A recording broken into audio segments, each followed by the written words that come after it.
Olá, boa tarde. Programa de capacitação online realizado pelo Núcleo BIM no DENIT, fruto do processo de implementação da metodologia do BIM no DENIT junto à Diretoria de Planejamento e Pesquisa, dará início a mais uma etapa de nossa capacitação. Hoje, o tema a ser abordado será processo de contratação e será ministrado pelo arquiteto urbanista Pedro Chaves. Tenham uma boa aula, um bom treinamento e até mais. Boa tarde a todos. Vamos iniciar aqui mais uma etapa de capacitação. Só selecionar o tablet para vocês e começar o compartilhamento. Compartilhado aí, Thiago? Sim. Compartilhado, estou vendo tudo.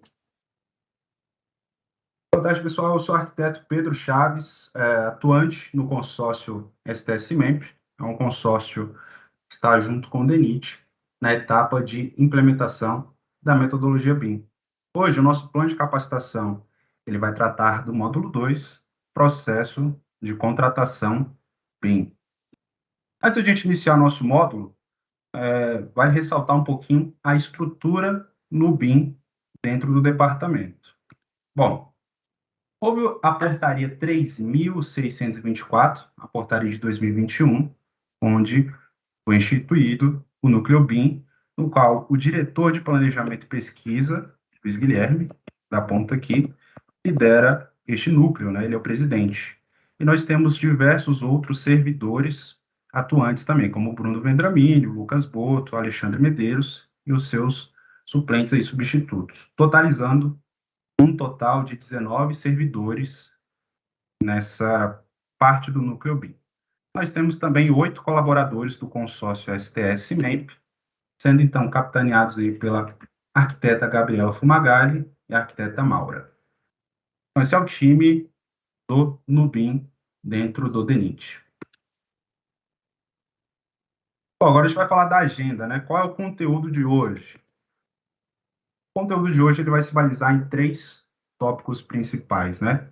Anteprojeto em BIM, falaremos da contratação e, dentro da contratação, também a gente estendeu o assunto para o caderno de requisitos técnicos BIM e também vamos falar da análise de projeto. Basicamente é o seguinte, como é feito o anteprojeto, como é contratado este projeto e, por fim, como ele é analisado. Essa é a capacitação de hoje. Primeiro passo, nós vamos fazer uma contextualização, né, sobre o programa ProArt. ProArt, ele é um programa de manutenção e reabilitação de estruturas, especificamente de obra de arte especial, tá? Ele tem uma abrangência de aproximadamente aí, 8.000 pontes e viadutos e está espalhado em mais ou menos aí, 55 mil quilômetros de malha rodoviária. É um programa que virou um projeto piloto, tá, a nível nacional e, por isso, em destaque aqui, ó, houve a aplicação do decreto 10.306, que a gente vai abordar ao longo da apresentação também, sobre a disseminação da metodologia BIM no âmbito do ProArt, né? Então, projeto piloto.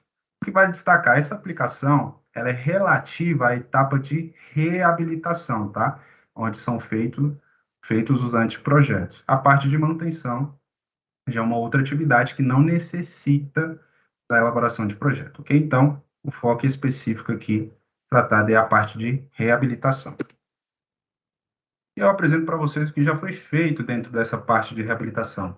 Basicamente, já foram desenvolvidos 74 anteprojetos, tá? Somados, ao todo, dão aproximadamente aí, 90 mil metros quadrados de projeto elaborados em BIM. Isso são dados de dezembro, esses números brevemente serão atualizados. Nós estamos com um outro consórcio atuante agora, que esses números já têm uma certa variação, mas os dados de dezembro de 2021, 74 anteprojetos, 90 mil metros quadrados. Aqui vocês podem enxergar os indicadores. Esses indicadores demonstram dentro aí da malha rodoviária do país, onde estão os empreendimentos, né, e as suas classificações, nota 1, 2, 3, 4 e 5. Essas notas, pessoal, são notas que caracterizam para onde esse empreendimento vai. Se ele vai passar pela etapa de manutenção, que é a etapa 3, 4 e 5, ou seja, não necessitam de anteprojeto, ou se eles vão passar pela parte de reabilitação, nota 1 ou nota 2. Aqui é onde a equipe de anteprojeto desenvolve este conteúdo em BIM, ok? Agora nós vamos para um projeto, nessa capacitação aqui nós vamos falar de 3 anteprojetos, cada uma com abordagem.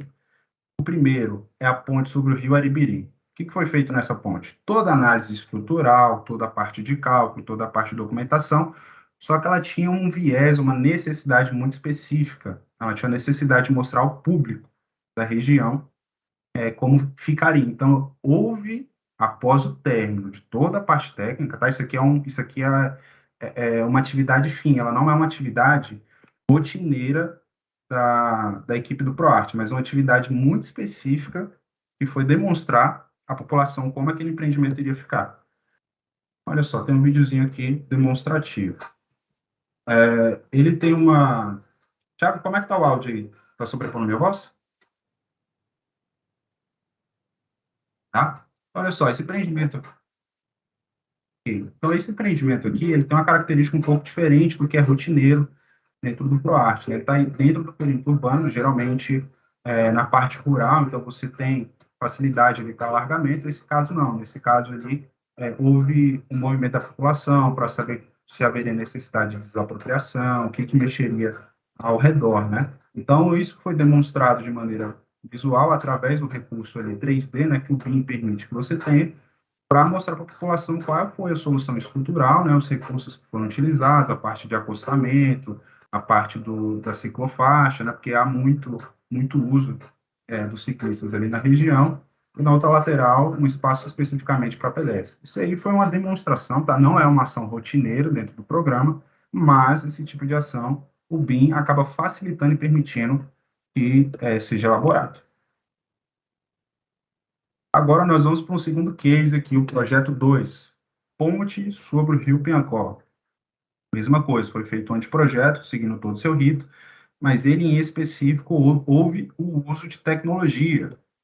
Olha o que aconteceu aqui, ó. Esse empreendimento, ele tem um estreitamento, tá? É uma ponte confeccionada antes da década de 50, e como característica são pontes ali com largura muito pequena, o que inviabiliza a transição de 2 veículos ao mesmo tempo em sentidos opostos. Vocês vão perceber, ó, que esses veículos que estão chegando aqui, eles vão ficar retidos porque um veículo, né, no caso um ônibus, vai passar, então eles precisam aguardar. O que acontece? Isso aqui é um grande risco, porque daqui a pouco vocês vão ver um veículo pesado chegando, e em loco a gente percebeu que em muitos momentos havia uma fila de carros e quem está vindo ali, ó, tem um caminhão vindo, a visibilidade dele está comprometida. Então, se for uma carga pesada, a frenagem gera uma dificuldade que pode causar diversos acidentes. Percebam que ele ainda está agora entendendo o que está acontecendo e reduzindo a velocidade, né? Então, há um grande risco ali para a população em relação ao acidente. Há muito uso aqui também de ciclistas, pedestres no uso desse empreendimento. Como é que foi feito o levantamento lá? Já que a gente falou de tecnologia, né? Foram diversos equipamentos. É um levantamento feito em 2019 e eram os equipamentos tinham mais de ponta à época, né? Nós tínhamos aqui uma estação total robótica da ASX-10 da Trimble. Nós tínhamos também um aparelho GNSS. Temos também aqui o drone Parrot Anafwork. Esse drone ele tem uma característica específica, tá? Vocês podem perceber aqui que o gimbal dele, ó, ele faz uma rotação 90 graus, ele olha tanto para cima quanto para baixo. Pedro, qual que é a diferença de um drone convencional que tem a câmera aqui embaixo para esse Anafwork aqui?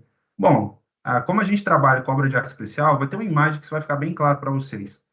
Na etapa de inspeção, é necessário que o drone que está passando por baixo do tabuleiro, ele precisa enxergar o que está acima. Então, esse equipamento aqui foi um equipamento específico para esse uso, tá? E atendeu muito bem. Por fim, também utilizamos uma impressora 3D para imprimir em escala reduzida e poder fazer uma análise desse projeto. Então, esses foram os equipamentos utilizados. Nós temos aqui, ó, um resultado de nuvem de pontos. vocês podem perceber que a densidade ela varia conforme a sua necessidade. Essa região aqui já não importava tanto, não tinha tanta patologia, então vocês podem ver que os pontos estão mais espaçados, mas aqueles pontos que chamam mais atenção, perceba, olha o nível de precisão, é como se fosse uma foto, o nível de precisão, tá? Isso é tudo feito ali em loco, conforme a necessidade, conforme a inspeção vai acontecendo. Então, a densidade da nuvem de pontos é você quem determina conforme aquela informação importante para você, ok? Aqui já um outro resultado, aqui é uma fotografia do local e aqui já a nuvem de pontos. Percebam, onde há mais patologia, olha só, é onde tem maior nível de densidade desses pontos. E qual que é a diferença, Pedro, de eu enxergar isso aqui, fazer uma análise por essa fotografia e fazer uma análise por essa nuvem de pontos? A diferença é que eu posso entrar em um software, colocar essa nuvem de pontos e medir a nível milimétrico qual é o tamanho da fissura, qual é o tamanho da patologia que ocorre ali, e ter uma solução mais assertiva sem excesso ou escassez de material para aquela solução. Tá bom? Então, essa é a grande vantagem de eu ter este conteúdo. Além disso, eu tenho esse registro georreferenciado, ele não se perde no tempo. E se daqui a 5, 10 anos houver um novo levantamento, podemos chapar um no outro e verificar a evolução dessa patologia, o comportamento dessa degradação.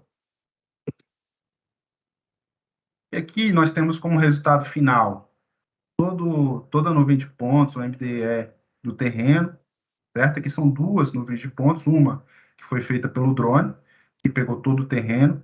A acurácia dele, obviamente, vai ser menor, né? Porque ele está a 80 metros de altitude, mas ele dá um nível de precisão de curva topográfica, por exemplo, de 20 centímetros. Então, a precisão muito boa para nível para os níveis de curva.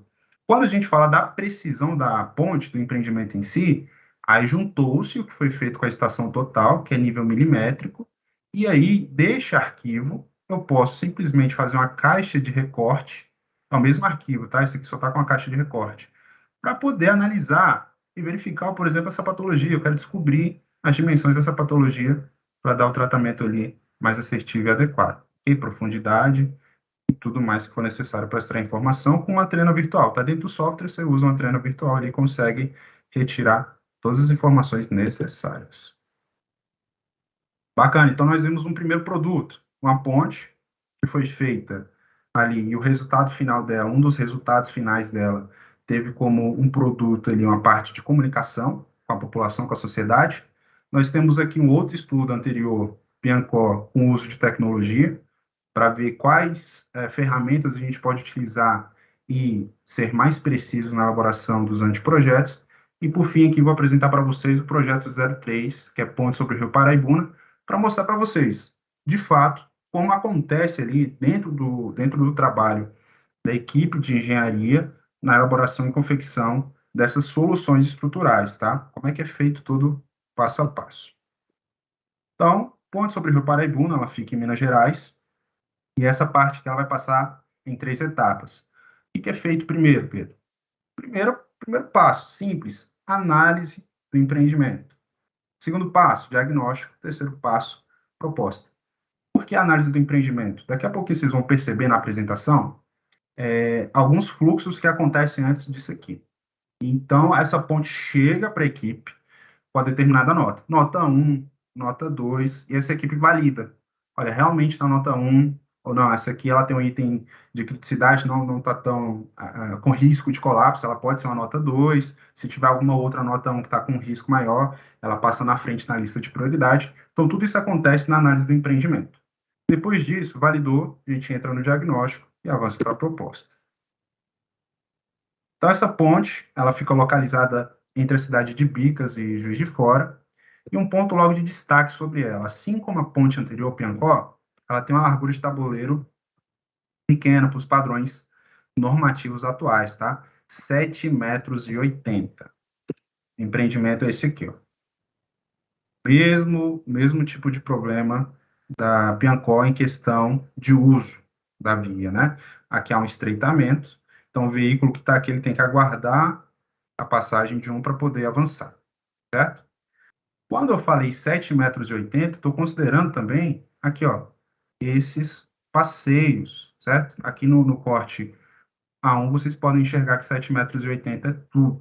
Onde nós temos 2,30 metros de pista de rolamento de um lado e 2,30 do outro, o que inviabiliza a passagem de dois veículos, tá? Por norma, hoje o mínimo é 3,50 metros, certo? Agora, uma vista aí de superestrutura, só para vocês terem entendimento de como é esse empreendimento, né, na sua parte estrutural. Nós temos aqui duas longarinas, né, espaçadas em 3 metros, e suas transversinas travando o empreendimento a cada 2,50 metros, e nós temos aquele braço francês lá para o passeio, ancorado aqui nessas transversinas.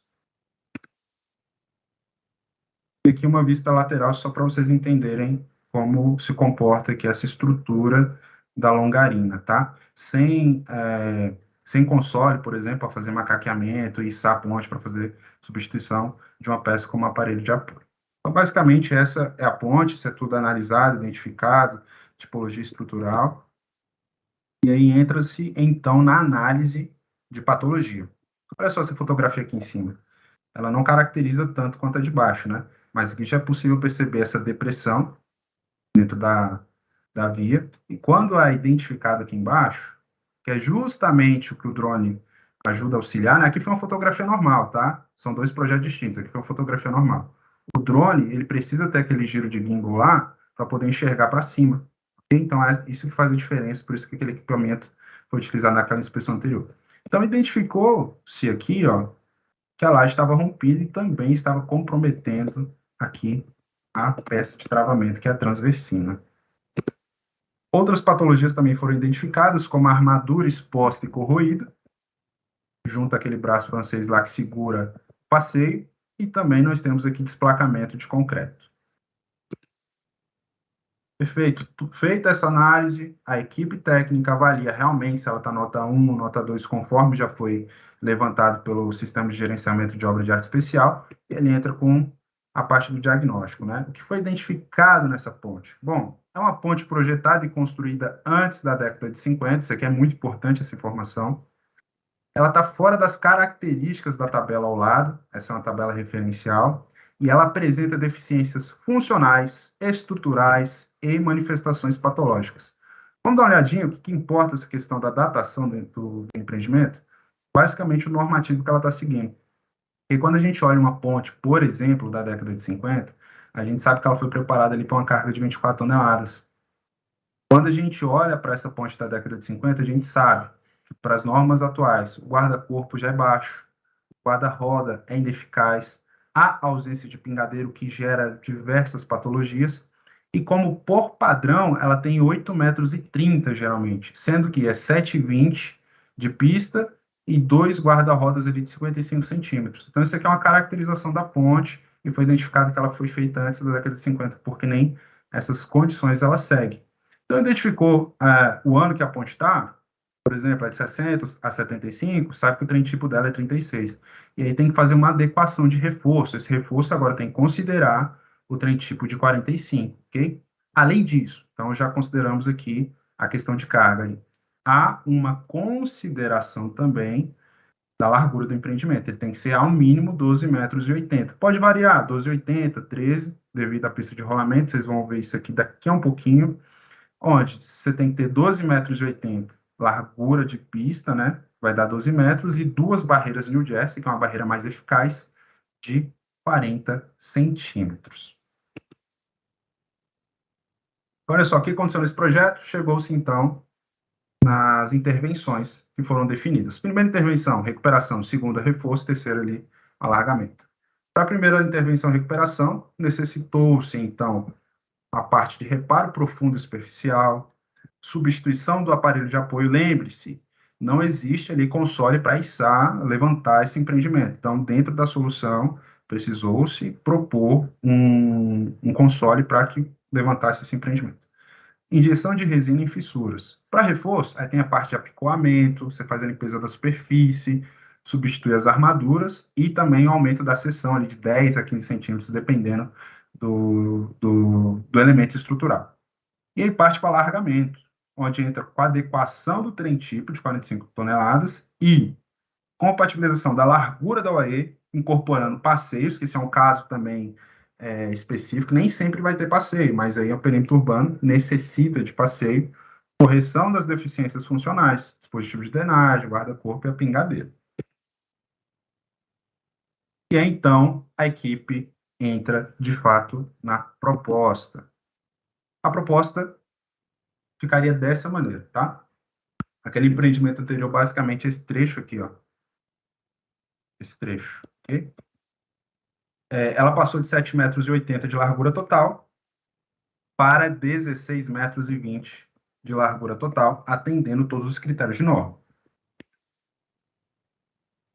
Aqui nós temos à esquerda o corte com proposta de demolição, onde o que está em vermelho aqui, como padrão, necessita desses 50 centímetros de demolição, tá? Até para fazer uma ancoragem dos elementos de armadura novos, ok? E também para retirada daqueles elementos que não são mais úteis para os normativos atuais, né? Que é o guarda-rodas e o guarda-corpo, que são ineficazes, né?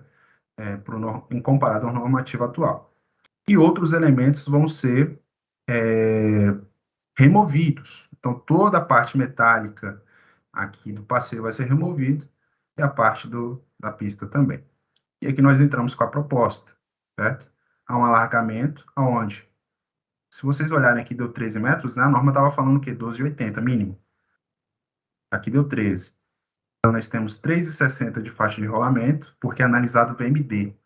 Se o VMD desse trecho de rodovia fosse um pouco menor, aqui deveria ser 3,50 e daria aqueles 12,80. Então, é mínimo, tá? Então, deu 13 metros, tendo faixa de rolamento, acostamento à barreira New Jersey, 40 centímetros, nesse caso específico, a necessidade de 1,60 m de um lado e do outro, para os passeios de pedestre. Também aqui ajuste de pingadeira, a parte de drenagem também. Percebam que o reforço, ó, dessa linha tracejada para fora, é onde há o reforço aí, estrutural daqueles pilares apresentados. E aqui, só para vocês também terem uma noção dos trechos em demolição, né, porque foi apresentado em corte apenas aqui a parte lateral, nós temos aqui também a laje, ó, essas medidas aí necessárias de demolição de laje, 1,30 m por 3,35 m, fazendo a demolição também daquele trecho de transversina já comprometida. E aí, então, é o retrato de como esse empreendimento ficaria em implantação, tendo passeio, acostamento atendendo a norma e a pista de rolamento.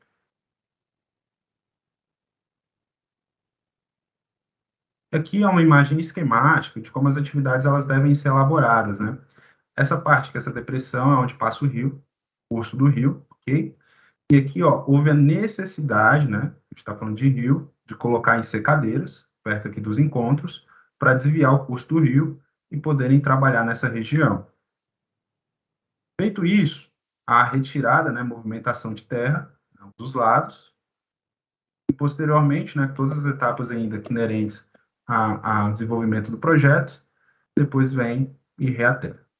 Então, essas seriam as etapas aí esquemáticas de como trabalhar esse empreendimento na sua execução. Também há outros estudos que foram feitos e o software BIM ajudou, momentos que param a via. Primeiro passo, vai construir a mesma estrutura, liberar essa via e manter a do meio. Depois libera a via do lado e trabalha na do meio. Então, ela vai ser toda faseada, porque o empreendimento desse não pode simplesmente fechar, né? Ele tem que continuar com o fluxo de veículos, porque a gente está falando de logística do país.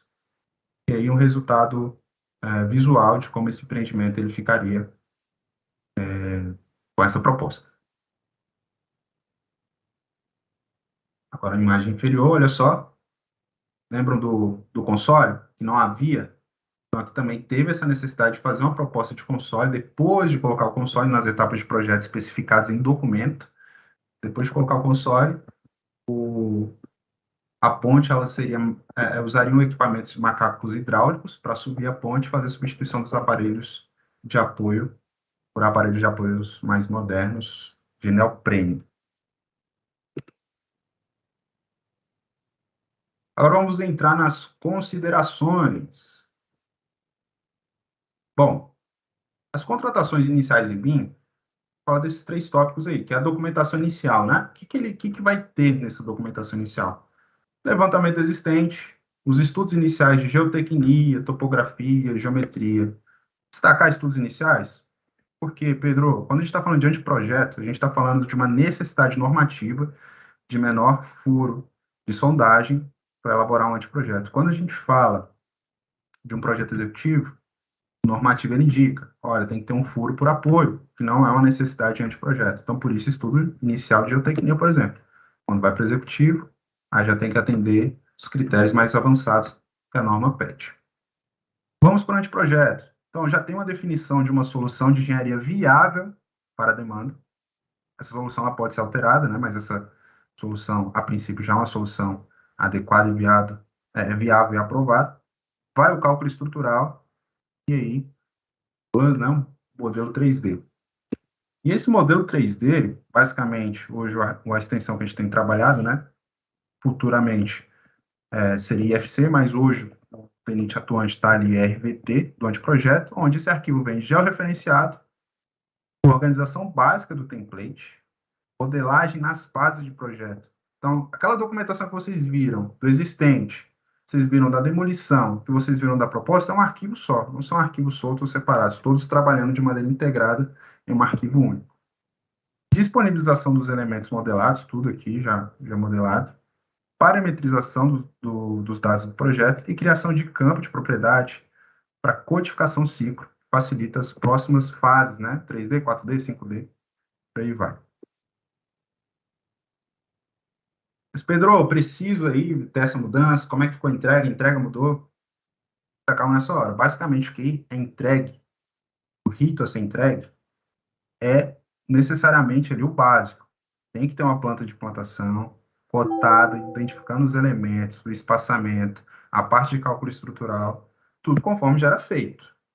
Só que acontece com o uso da metodologia, a própria metodologia fornece para você um arquivo em 3D para você desenvolver todo esse conteúdo.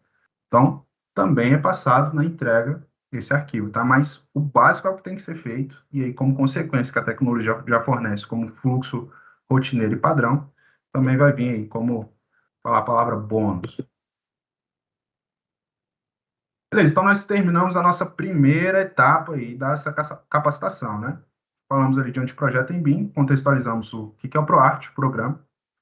Mostrei para vocês os 3 projetos, cada um com uma abordagem diferente, essas considerações aí sobre os anteprojetos. Agora a gente vai falar de contratação e também o caderno de requisitos técnicos BIM. Bom, nessa parte, deixa eu falar ali um pouquinho do decreto 10.306, falar da contratação de obra de arte especial, sobre o fluxo e, olha que bacana, as contratações em andamento. E, por fim, nesse conteúdo desse segundo tópico, caderno de requisitos técnicos BIM. A gente vai mostrar a primeira vez aí a capa dele, a cara desse caderno.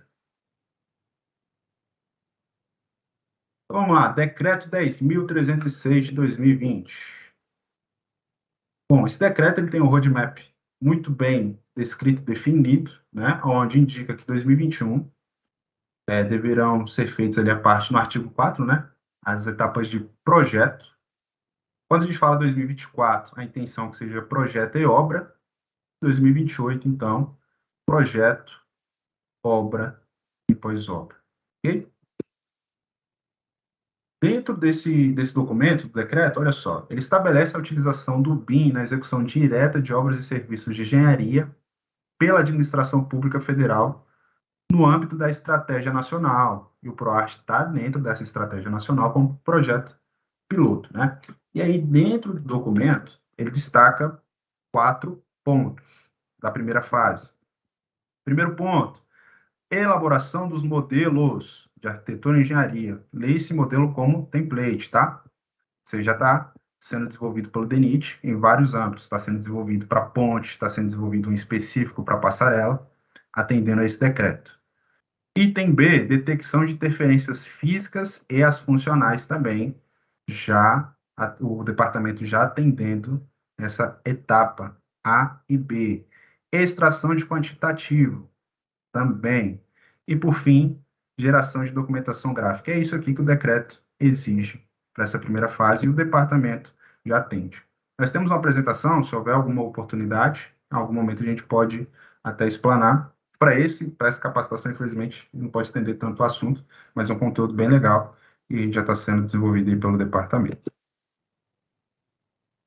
Agora nós vamos entrar em contratação de OAEs do ProArt.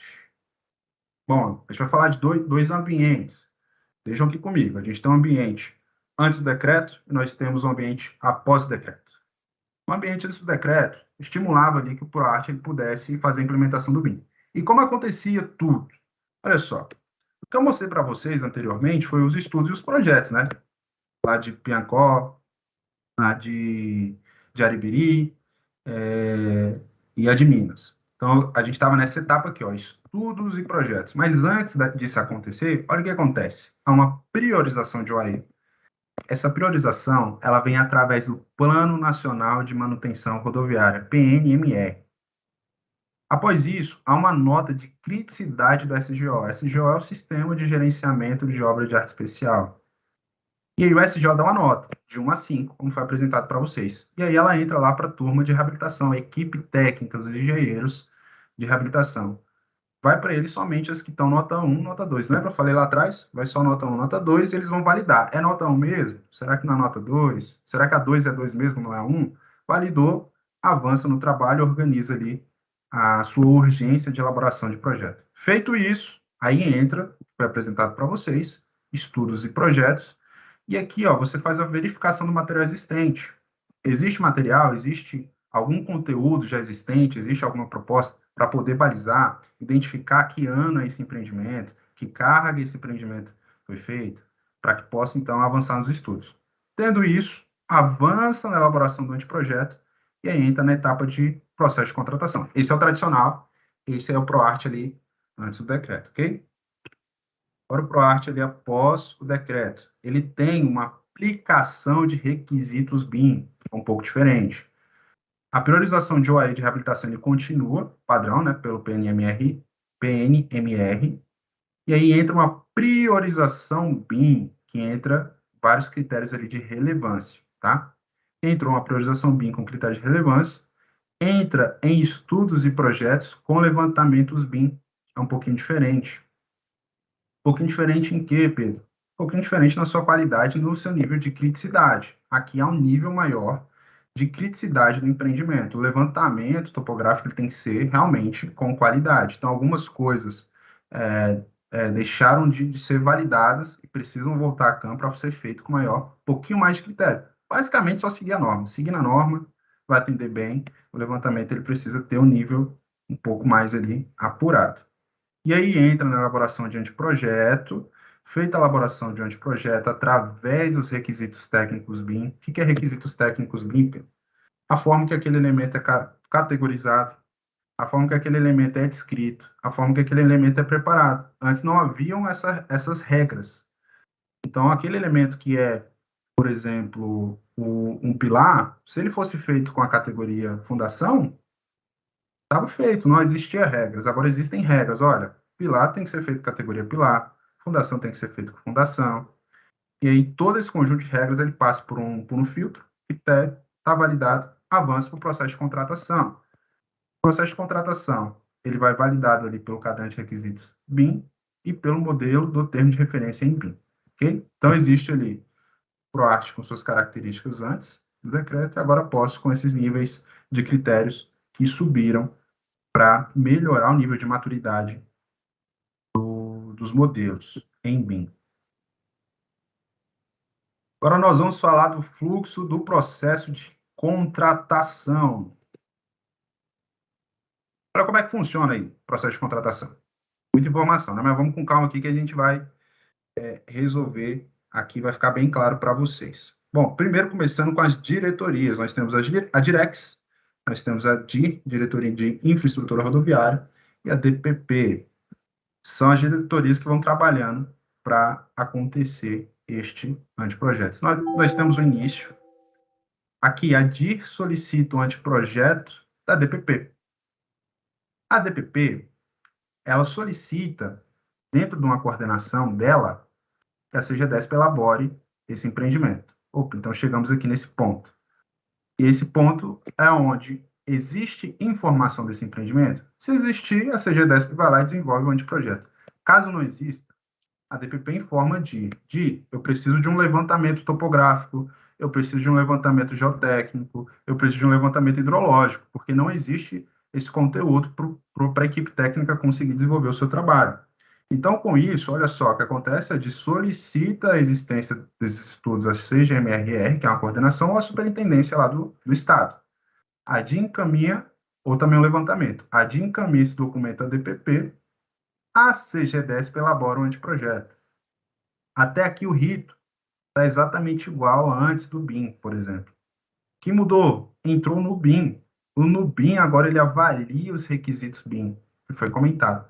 Categoria do pilar, o pilar está na categoria pilar, o piso está na categoria piso, ele vai validando o documento. Okay? Então, a única coisa que mudou foi o NUBIM, aqui que está ativo e participante nesse processo.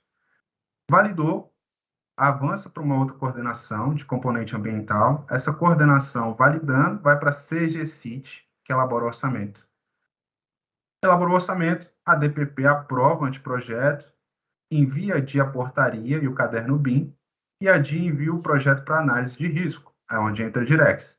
A Direx realiza a análise de risco, envia a análise de risco para a DI elabora o termo de referência e, por fim, manda para a CGCL, publicar o edital e chegamos aí para a parte do projeto contratado, né? É muita informação, mas simples. Quando a gente começa a desenvolver o fluxo aí, é bem tranquilo. É assim que acontece, ok? Agora vamos para contratações BIM em andamento. Isso aqui é o que interessa, né? O que está acontecendo aí dentro do departamento na parte de contratações em BIM. Bom, nós temos em destaque esses 4 empreendimentos, né? Rio do Ouro, Rio Capivari, Rio Calandro, Monte Racho, São Pedro. Aqui, ó, em destaque, né, tem as suas relações de relevância. Nós temos aqui de grande relevância Rio do Ouro, média relevância Capivari e Calandro e de baixa relevância a São Pedro, tá? Todas elas já passaram pela fase lá da CGDESP. Todas já foram feitas o anteprojeto. Além de ser feito o anteprojeto, todas elas passaram pelos requisitos BIM através do NUBIM, validados. Todas também já passaram pela CGCIT, na parte de orçamento. Essas 3 últimas aqui, ó, com exceção então da Rio do Ouro, já passaram pela portaria de aceite da DPP. E as 3 últimas estão na fase de edital ali pela DI, para chegar então na parte de contratação. Ok? Então, esses são a lista de empreendimentos em processo de licitação. Agora, o já tão citado e comentado nessa capacitação, Caderno de Requisitos Técnicos BIM, vamos falar um pouquinho sobre ele. Bastante orgulho aí que todos nós no Núcleo BIM estamos apresentando esse conteúdo para vocês, né? Primeira mão, a capa aí de como está esse caderno. É um trabalho desenvolvido por muitos colaboradores, muitos profissionais dentro e fora do departamento, muitas parcerias para que ele tivesse um nível de maturidade para atender de fato aí as necessidades do mercado e do departamento quanto ao uso da metodologia. Então, esse é o nosso caderno de requisitos técnicos BIM do DENIT. Pedro, o que é esse caderno? Ele serve para quê? Como é que faz sua aplicação? Bom, o caderno, basicamente, ele é o início ali de um processo de mudança, né? A gente está falando de mudança cultural, de metodologia. Ele é o que vai balizar essa mudança. Ele serve para quê? Basicamente, nós temos um documento que é o termo de referência. Esse termo de referência, uma referência, né? Uma citação. Então, ele começa a indicar ali alguns pontos, alguns usos da metodologia, indicando o caderno. Ó, dá uma olhada no caderno em tal tópico, que lá vai estar descrito, de fato, toda de uma maneira mais robusta e técnica o que é para ser desenvolvido. Então, basicamente, ele instrumentaliza e orienta a utilização na elaboração do projeto, objeto da contratação. Pedro, como é que aplica? Basicamente, o DENIT vai fornecer esse caderno e a empresa vencedora do certame ela vai se orientar lá pelos tópicos. Basicamente isso. Esse caderno ele faz parte de um conjunto de documentos, né? Ele não é um arquivo solto, separado. Nós temos o já citado em termo de referência.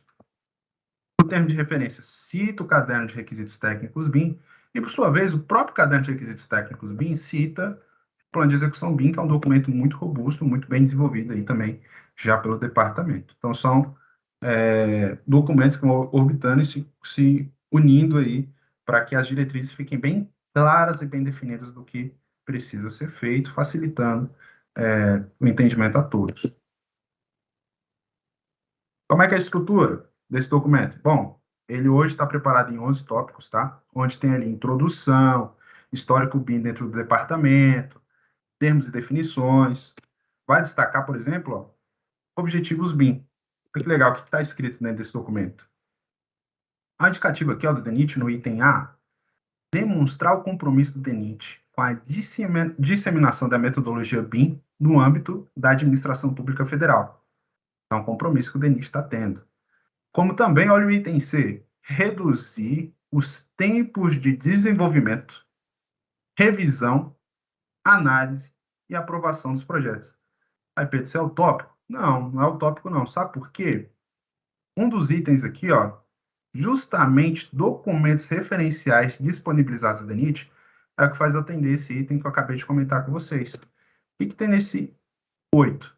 Olha só, template. Pedro, o que é um template? Ele é um modelo de trabalho. Então, dentro desse modelo de trabalho, existe uma padronização, né? Como é que eu vou cotar os elementos aqui dentro do projeto? Bom, o DENIT já preparou lá, a cota é essa, seguindo a NBR, seguindo os normativos, a dimensão é essa, para tal uso é esse, as fases de projeto já estão elaboradas, o filtro de vista já está tudo elaborado. Então, assim, é um modelo redondo para a empresa trabalhar e entregar conforme o DENIT costuma a ver aquele projeto. Então, se o DENIT já está acostumado, é mais fácil ele visualizar aquele projeto e avançar na sua análise e na sua aprovação, okay? Do que a empresa pegar o seu próprio template, fazendo o seu próprio padrão, e o DENIT ali ter uma dificuldade de entender como é esse padrão da empresa. Então, vai existir um padrão, uma receitinha de bolo a ser seguido, e aí a empresa ela só vai seguindo aquilo que já está no template. Um trabalho muito complexo, muito esforço, de anos de trabalho, inclusive, que o DENIT vai estar disponibilizando para o mercado e que vai facilitar todo aquele item comentado. Ok? E a gente entra, então, ali, outro ponto de destaque, ó, fluxograma das entregas e trabalho colaborativo. Isso é muito bacana, mas é um assunto para daqui a pouquinho. Pessoal, então nós falamos de anteprojeto em BIM, nós falamos de contratação e acabei de falar do caderno de requisitos técnicos BIM. A gente agora vai falar da análise de projeto. Foi apresentado como é feito, foi apresentado como é contratado, agora vai ser apresentado como é analisado. Na parte de análise, a gente vai falar sobre o ambiente comum de dados, vamos falar também do fluxo de análise BIM e, por fim, rotina do analista. Olha, esse termo, ambiente comum de dados, AEC, eu coloquei aqui CDE também, tá? É o que a gente costuma ouvir. É a mesma coisa? Isso aqui é a abreviação em inglês, tá? Se falar CDE, AEC, mesma coisa, é o ambiente comum de dados. Se for estranho para alguém, esse nome eu vou explicar agora. Pessoal, o GED, que é um gerenciador eletrônico de documentos. Pedro, também não entendi. Você falou CDE, GED, ACT, o que é o quê? Bom, vamos lá, GED. Primeira parte, GED. Gerenciador eletrônico de documentos. Você conhece o Google Drive? OneDrive? Que é do DENIT, DENIT Cloud? Bom, isso são gerenciadores eletrônicos de documentos. Pedro, para que serve isso aí? Basicamente, você armazenar, acervar aquilo que você está elaborando. Ok? Tá, entendi. Já tem similaridade. OneDrive, Google Drive, DENIT Cloud. E o que é, então, o CD, Ambiente Comum de Dados? É basicamente a mesma coisa, só que ele tem um detalhe a mais, que faz toda a diferença, que é a parte de colaboração. Ele faz o que um JET faz, só que ele permite a colaboração. Como assim, Pedro? Vou mostrar para vocês.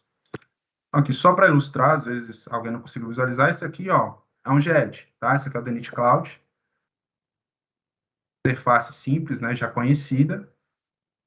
A gente pode entrar aqui, nós temos o acervo dos arquivos. Eu clico no arquivo, baixo esse arquivo, vou trabalhar. Alguns permitem que a gente possa possa trabalhar aqui dentro mesmo, né? O software vai abrir. Basicamente, isso é um JET, conhecido por todos nós, ainda mais nesse período de home office, né? Onde foi muito necessária a utilização desse recurso. Vamos entrar no CDE? É muito diferente? Não. Olha a interface de um CDE. Esse é do BIM 360. Interface muito parecida, muito similar. Ele faz a mesma coisa, tá? É basicamente a mesma coisa ali. O primeiro uso, inclusive, é a mesma coisa. A diferença está aí, ó. Percebam, foi clicado em um arquivo. Pessoal, vou voltar um pouquinho o vídeo aqui, só para chamar a atenção. Vou ver se dá aqui. Ó. Clicou-se em um arquivo DWG. Ele abriu lá o AutoCAD, o software CAD? Não, ele abriu dentro do próprio CDE, esse arquivo. Ah, Pedro, o que eu posso fazer? Olha só, muita coisa. Eu posso anotar. Então, aí foi uma chamada de uma nuvem de atenção, né? Essa nuvem, ela pode ficar registrada, ela pode ficar direcionada a alguma pessoa, ela pode indicar o responsável, quem criou, o que é para ser feito, quem é o responsável para resolver aquele problema, que prazo é indicado para resolver aquele tipo de problema. Olha só, ali tem, à esquerda está indicando o filtro. Quem foi criado, a data, enfim, diversos recursos. Esse recurso vai usar dependendo da rotina de cada membro, né, cada colaborador. Ok? E aí, avançando, nós temos um outro recurso aqui, ó. A gente viu o 2D ali, né? Agora a gente pode ver o 3D. Aqui não foi aberto software. Aqui foi aberto a nuvem. Você entrou no site, você entrou no CDE e você está trabalhando nele. Qual que é a vantagem disso, Pedro? Você pode estar em campo com o celular, tendo acesso à internet, um celular, sem muita robustez de hardware. Você pode entrar, acessar esse documento, ó, todos os documentos 2D, 3D, e fazer o registro que você precisar ali, certo? Qualquer lugar do mundo. Então, essa é a grande vantagem aí no CDE. Eu não preciso do software, eu não preciso de um hardware robusto para ver aquele projeto. Tudo bem? Então, essa é a diferença. E esses usos, eles vão avançando conforme a maturidade dos usuários, ok? Interface bem simples e tranquila. Agora nós vamos falar da rotina do analista. O que vai acontecer aqui com a rotina do analista? Né? Agora a gente volta aí para o fluxograma de entrega e trabalho colaborativo que está dentro do caderno de requisitos BIM do DENIT. Olha só, esse aqui é o fluxograma de encaminhamento de projeto, tá? Esse fluxograma parece complexo, mas é tranquilo. Vou mostrar para vocês. O que está em verde é a empresa atuando. O que está em azul é o DENIT. O que está em vermelho é o NUBIM. Essa primeira parte aqui, ó, é elaboração, né, o que é desenvolvido pela empresa. Essa segunda parte aqui é a colaboração da empresa e DENIT. Essa terceira parte, publicação da empresa. Essa quarta parte, que é análise do DENIT empresa e aprovação do DENIT. É o rito tradicional, tá? Não mudou esse rito. A análise fica bem similar.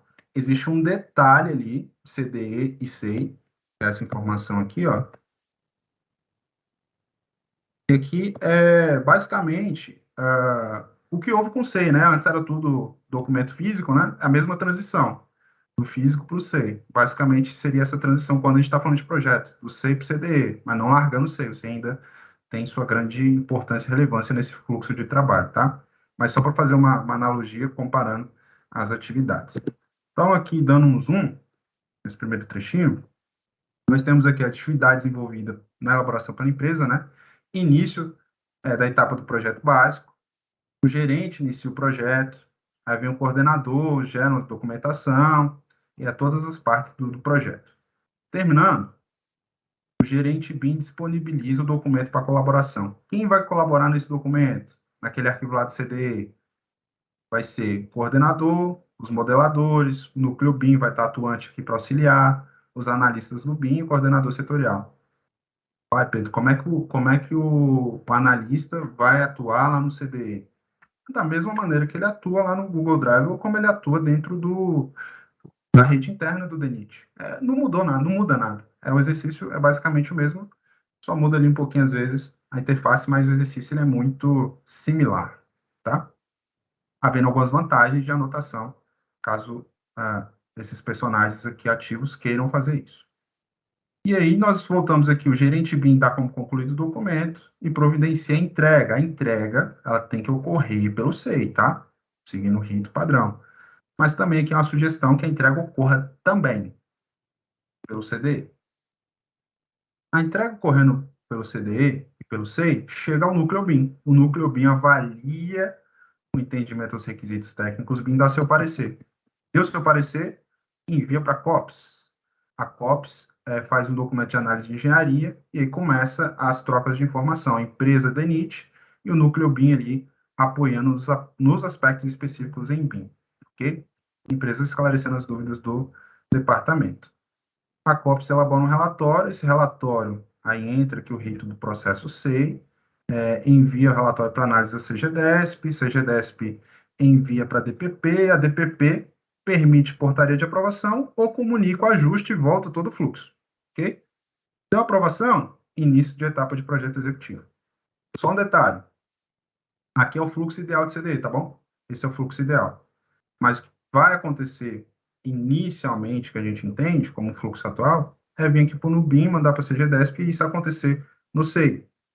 Quando acontece no SEI, a gente perde informações, são perdidas durante esse processo. Né? Quando a gente está falando de BIM, Building Information Model, informação é um item dos itens mais importantes, ele é perdido. Há um fluxo atual que a gente está atuando para haver uma transição tranquila e otimizada aqui para o CDE. Mas sempre vamos ter aqui o SEI como a ferramenta importante nesse fluxo, tá?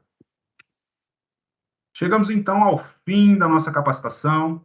Obrigado pela atenção de todos. Nós somos do Núcleo BIM. Nós temos aqui um e-mail, tá, para eventuais dúvidas que estaremos respondendo. Obrigado a todos pela atenção, obrigado ao departamento pela confiança da equipe e todos os envolvidos.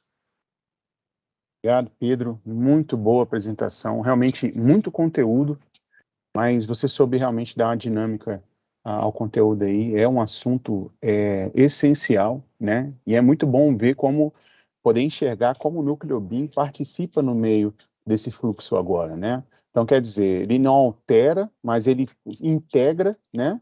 E, assim, não atrapalha muito. Quem já está acostumado com aquele fluxo, com aquele funcionamento, pode continuar da mesma maneira, só vai ter aquele momento de interceptação do Núcleo BIM para saber se atende os requisitos, não é isso mesmo? Perfeito, é isso mesmo, Thiago. Aprendi, tá vendo? Aprendi.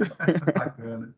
E a todos vocês, meus colegas, esse foi mais um dos nossos módulos do curso, né? Agradecemos a sua atenção. Aproveitamos para reiterar que a gente tem um canal, né, para formalizar dúvidas, trocar conhecimentos, né, que é o nosso e-mail, bim@denit.gov.br, né, e que também nós temos o nosso portal no site principal do DENIT, tá? Você pode correr lá até o final, tem uma aba de serviços e tem uma bolinha lá do Núcleo BIM, o nosso link, né? Você vai para a página, quem quiser também procurar pela seção, está na seção da DPP, Departamento, né, de Pesquisas. Então, você entra lá no Departamento de Pesquisa e vai ter lá, BIM no DENIT, tá bom?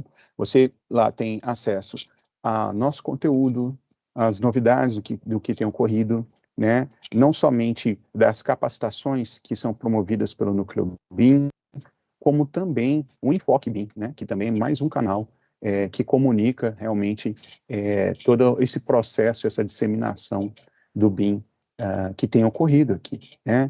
A todos vocês uma boa tarde, continuem pesquisando a respeito de BIM, tá? E até a próxima. Tchau, tchau.